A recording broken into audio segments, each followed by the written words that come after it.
kuva aho Ububiligi bugize uruhare rufatika mu kumvisha abanyaburayi harimo n'abafaransa bari baranangiye umutima ko ingoma ya Kagame igomba gukomanyirizwa kubera uruhare rw'ingabo za Kagame na M23 ye mu gucura inkumbi muri Kongo Kinshasa ndetse no gusahura umutungo wa Kongo nyine. Abashyigikizi n'abambari b'ingoma ya Kagame barashidutse bashikana n'iyo nka maze baharabika Ububiligi. Nk'uko ingoma ya Kagame isanzwe ibikora, babonye ko guca ibikuba no gukwiza ibihuha ariyo ntwaro bakoresha mu kugerageza kwihumura ku Bubiligi. Ingoma ya Kagame yakoresheje ibinyamakuru nka Igihe, The Great Rex Eye, The New Times n'ibindi muri iryo hururu ryo kwigabiza Ububiligi. Ibyo binyamakuru bikaba byarakajije umurego nyuma y'aho Kagame we ubwe avugiye ku karubanda amagambo yo kwikoma Ububiligi nyine. Igihuha kiri mu by'ibanze cyakwirakwijwe n'ingoma ya Kagame nuko ku ya 17 Werurwe 2025 indege y'igisirikare cy'Ububiligi yo mu bwoko bwa Dassault Falcon 7X yavuye i Buruseli yerekeje muri Repubulika Iharanira Demokarasi ya Kongo. Abanyabihuha bakomeje bavuga ko iyi ndege yageze Kinshasa uwo munsi saa 10:45 bukeye ngo ikagwa mu mujyi wa Kindu, umurwa mukuru w'intara ya Maniema. Ubundi indege inkotanyi zari zashyize mu majwi itwara abantu 16. Nyuma rero nibwo kandi ingoma ya Kagame yakomeje gukwiza ibihuha yuko iyo ndege yanaguye Bujumbura i Burundi ku 20 Werurwe 2025. Nyuma yaho abashyigikizi b'ingoma ya Kagame babeshye hari abasirikare b'Ababiligi bagera muri 400 bakambitse mu mujyi wa Kindu. Ikinyoma cyavuga ko abo Babiligi 400 rero bakambitse mu kigo cy'igisirikare cya FARDC cyitwa Ruwama. Inkotanyi zashinjaga Ababiligi ko babeshya ko icyabazanye ari ugutoza ingabo kabuhariwe za Kongo zo muri brigade ya 31. Gusa ingoma ya Kagame yasobanuraga niba abo basirikare b'Ababiligi 400 baraje ikindu bapakiye muri iriya ndege ya Dassault Falcon 7X ubundi isanzwe gutwara abantu 16. Kuko icyavugwaga n'ingoma ya Kagame nuko Dassault Falcon 7X takoze ingendo nyinshi ziza mu mujyi wa Kindu. Hejuru y'ibyo kandi nta na hamwe ingoma ya Kagame yagaragazaga ko haba hari izindi ngendo zaba zarakozwe mbere yo kwinjiza Ababiligi 400 mu mujyi wa Kindu. Ingoma ya Kagame yakomezaga ivuga ko leta y'Ububiligi ibeshya ko ingabo z'Ababiligi zizibanda ku gutoza igikundi cy'imbangukiragutabara aho rukomeye n'ubundi bari basanzwe batoza hagati ya 2008 2017.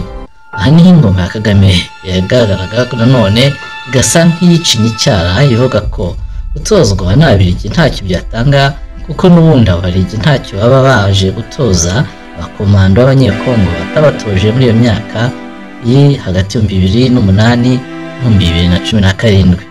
Ingoma ya Kagame yo yakomezaga itsindagira ko ngo Ababiligi 400 bazamwe no gukoma imbere RDF, UPDF na M23 bari bamaze kwirunda mu mujyi wa Walikale mu rwego rwo guhagurutsa igitero simusiga kigamije gufata umujyi wa Kisangani. Imwe muri izo nkuru zakwirakwijwe n'ingoma ya Kagame nuko ngo aba Babiligi bateganyaga gukoresha umuhanda wa N31 mu gutangira RDF, UPDF na M23 Birumbuto, aho umuhanda wa N31 uhurira na N3. Izo nkuru kandi zakomezaga zivuga ko abandi basirikare b'Ababiligi bari kwerekeza mu mujyi wa Bafasende ku muhanda wa N4 mu rwego rwo gutangira igitero cy'ingabo za Museveni cyashoboraga guturuka mu mujyi wa Bunia cyerekeza muri Kisangani nyine. Itohoza rero twakoze twaje gusanga koko Ububiligi bufite abasirikare mu mujyi wa Kindu, ariko twasanze Ububiligi bufite abasirikare 6 nabo kandi bari mu murwi w'abandi basirikare b'Abanyaburayi bari Kindu mu rwego rwo kuzuza amasezerano Kongo Kinshasa yagiranye n'ubumwe bw'Uburayi yo gufasha FARDC bw'ibikoresho ikeneye ariko bidafite ubushobozi bwo kwica. Bakurikirana ibintu hafi rero bo bavuga ko inkotanyi zakwirakwije ibyo bihuha yuko hari abasirikare b'Ababiligi muri Kindu kubera ko ingabo za FARDC ziri kwica ku bwinshi ingabo za Kagame zari muri Walikale. Bityo rero ngo ingoma ya Kagame ikaba yabikoreraga mu rwego rwo gushakisha urwitwazo ko ingabo za Kagame nyine zicwa cyane kubera ko abasirikare b'Ababiligi babyivanzemo. Uretse rero icyo gihuha cy'abasirikare 400 b'Ababiligi, ingoma ya Kagame yanongeyemo n'ikindi gihuha kivuga ko ngo abasirikare cy'Ububiligi yohereza na za tanka cyangwa chars de combat hamwe na za drone. Cyo cyari icyaha kinyoma Semuhanuka yabwiye umuhungu we Muhanuka ko kinyagisha ko kugeza ubu igisirikare cy'Ububiligi nta tank cyangwa chars de combat kigira. Aha rero abantu baguye inkwenene kumva ko mu bakwiza ibihuha harimo inzego z'ubutasi za Kagame, ariko zikaba zitazi ko igisirikare cy'Ububiligi kitagira chars de combat cyangwa tank. Ingoma ya Kagame ibonye ko ibinyoma by'indege ya Dassault Falcon 7X, ibihuha bya ingabo z'Ababiligi 400 ikindu, ibeshyo bya tank na chars de combat, agatsiko k'Ababiligi Irubutu na Bafrasene bikubise igihwereye ku munsi wo kubeshya ariwo tariki ya 2 Mata 2025. Ingoma ya Kagame ibinyujije mu kinyamakuru cya Igihe gikorana bya hafi inzego z'ubutasi za Kagame, badukanye igihuha cy'uko ngo umuserija w'Umubiligi witwa Jimmy Louis Frenda yavuye mu Bubiligi akaza hano hakurya muri Repubulika Iharanira Demokarasi ya Kongo. Ibyo bihuha byaje bivuga ko Jimmy Louis Frenda wari umusirikare w'Ububiligi yiciwe muri Repubulika Iharanira Demokarasi ya Kongo mu ntangiriro za Mata 2025. Ingoma ya Kagame ikavuga ko yari serija kandi yagize uruhare mu gukoresha drone zirasa kuri 23 ya Kagame. Icyo gihuha kigakomeza kivuga ko yiciwe mu gace ka Walikale mu majyaruguru ya Kivu ubwo yakoreshaga urwiro mu gitero cyagabwe ku nyeshyamba za M23. Urupfu rwe rero rukaba rwaratewe n'uko ingabo za Kagame zarashe igisasu ku modoka y'umutamenwa uwo Serja Jimmy Louis Frenda yari arimo. Kugerageza gutsindagira icyo gihuha, ingoma ya Kagame yakomeje ivuga ko Serja Jimmy Louis Frenda umusirikare wa 9 w'Ububiligi wiciwe muri Kongo uyu mwaka 2025.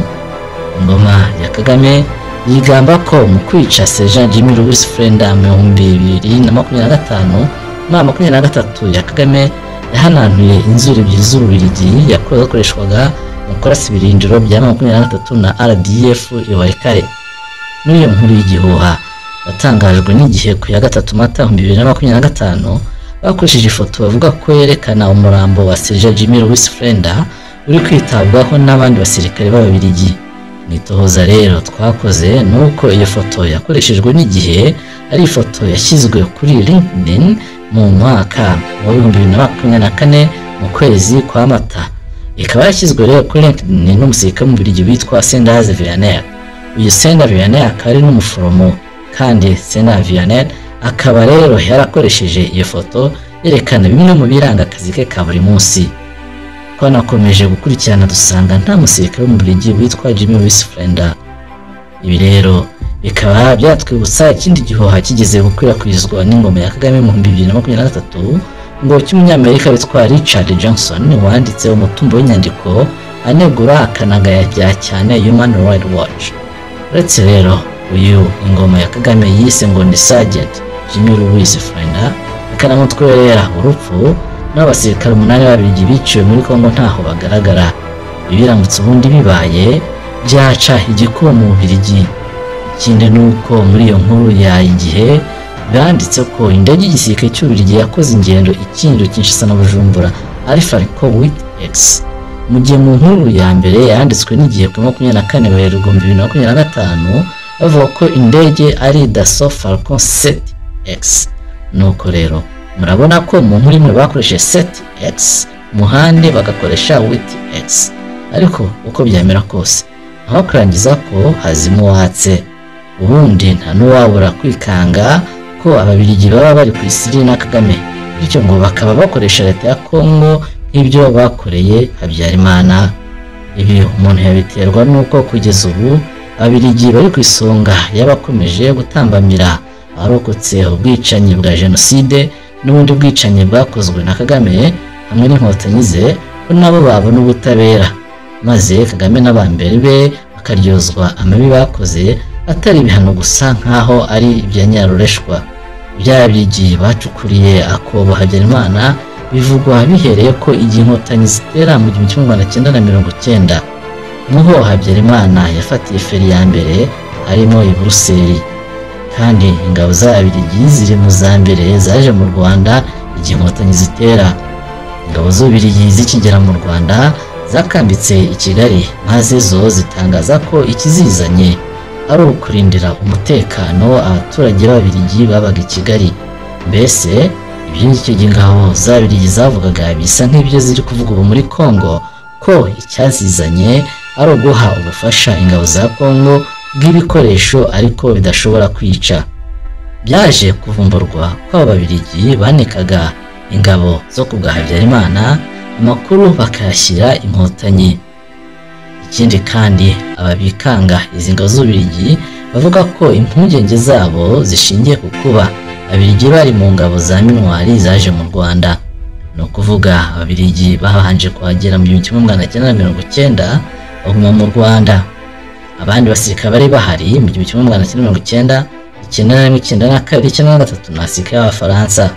Ariko bigeze mu mishyikirano ya Arusha, inkotanyi zisaba ko abasirikare basubiye iwabo ari ab'Abafaransa. Ab'Ababiligi ntibagira icyo babavugaho. Bigaragara kandi bishimangira iryo korana ryari riri hagati y'inkotanyi n'Ababiligi. Tugarutse rero kuri za ngabo z'Ababiligi zaje mu Rwanda, noneho zije zitwa ko ari za Mintwari, akarizo zari zishinzwe kurinda umujyi wa Kigali n'ikigo cy'indege cya Kanombe. Akaba rero mu byo bagaragaye ko izi ngabo z'Ababiligi zakoreshejwe nk'umutaka inkotanyi zitwikiraga zicengera muri Kigali, zikanazana intwaro muri Kigali ku buryo bwa rwihishwa. Ngo ni muri ubwo bufatanye bw'inkotanyi n'Ababiligi, inkotanyi zinjiye muri Kigali ku mugaragaro, Ababiligi bazirebera nyuma y'uko zishe Habyarimana. Mwibuke y'uko mu nshingano Ababiligi bari bahawe bambuye ingabo za FARC intwaro zose ziremereye cyangwa imizinga, kandi babuza ingabo za FARC kugendana intwaro ize zose mu mujyi wa Kigali. Ni ukuvuga abantu bemerewe kugendana intwaro mu mujyi wa Kigali nyuma y'isinywa ry'amasezerano ya Arusha n'abasirikare ba Mintwari, abasirikare b'inkotanyi, abajandarume n'abasirikare barindaga Habyarimana. Bivuga ngo igihe inkotanyi zateraga zimaze kwica Habyarimana, zari zigera muri Kigali ntawe zikomye imbere.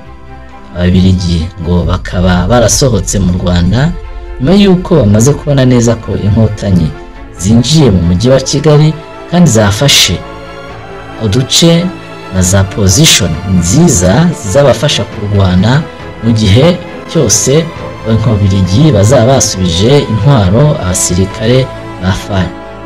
Kuri ubwo buryo rero mwabonye inkotanyi zashoboye gufata Rebero, Jari na Gisozi, zikajya kuri iyo misozi ntawe zikumye imbere, zikashinga imbunda ziremereye.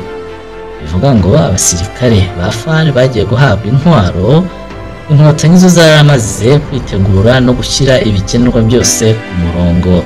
Ingabo z'Ababiligi zo muri Mintwari zari zishinzwe kurinda nyine ikibuga cy'indege cya Kanombe, zabererekeye inkotanyi zikica Habyarimana. Kandi abantu ba mbere babonye agasanduku k'umukara cyangwa black box cyangwa boîte noire y'indege n'Ababiligi, kandi kajya kuzimira kari kakiri mu maboko yabo nk'abantu bari bashinzwe umutekano w'ikigo cy'indege cya Kanombe. Kwibaza icyo Ababiligi bazatoza abakomando ba leta ya Congo batabatuje hagati y'2000 n'2017. Hakaba hari n'abandi berekana ko Ababiligi bufite inyungu nyinshi mu gukorana na Kagame na Museveni mu gusahura umutungo wa Congo. Ariko nanone bari ku ruhande rwa Kagame na Museveni bo baravuga ko Ababiligi buri kwivanga mu makimbirane ya Congo, bashyigikira leta ya Congo kandi barwanya ingoma ya Kagame. Aba bashyigikiye Kagame bararega Ababiligi ko buri kurenga umurongo utukura waciwe na Kagame nka nyirantarengwa, bikaba bizadurumbanya iringaniza bo ngo bafataga nk'aho iryo rikwiye muri aka karere. Ko ibyo Ababiligi buri gukora ari ukwangiza inzira z'ibiganiro zari zisanzwe n'ubundi zijegajega bizahuza ama 23 ya Kagame na leta ya Congo idoha muri Qatar kuri uyu wa 9 Mata 2025, ko bizatanga umusaruro uganisha ku mahoro arambye. Ayo mahoro rero natwe tubifuriza, ariko tunagira tuti muhorane urugwiro kandi iteka.